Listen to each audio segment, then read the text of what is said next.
determines the size of the loop is where we stop the tip of the rod in relation to the straight line path. So here's my imaginary, it's an almost impossible thing to achieve, but we strive for it, straight line path. And if I stop the tip of the rod that far below it, I get a loop that big. If I stop the tip of the rod down here, I get a loop that big. So where we stop the tip of the rod in relation to this straight line path determines the size of the loop. This is like the bull nose on the front of a piece of roofing, you know, like this here. And that looks like this. If I stop the tip of the rod right in the straight line path, and Lefty Kray's method for casting tidal loops was to try and hit the tip of the rod with the line coming through. If I stop it right in that straight line path, it's going to collide with the tip of the rod. But if I just drop it slightly below, I'm going to get a beautiful tidal loop.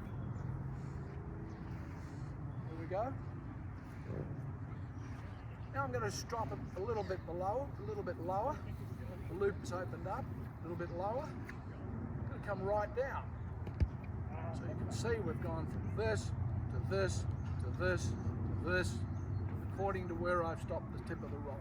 Another way of describing that would be that you've opened up your casting arc. Okay, so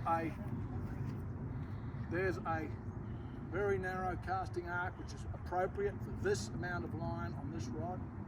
I'm going to open the arc up. So what's opening the arc up do? It stops the tip of the rod below the straight line. Okay, so too much arc for this amount of line gives us a wide open loop. So if you have a student who has a wide open loop like that, you might tell them to, hey, I call it a piece of pizza. Here's a smaller piece of pizza. There's half a pizza.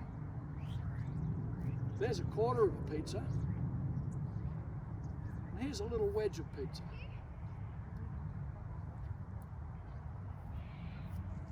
Appropriate arc.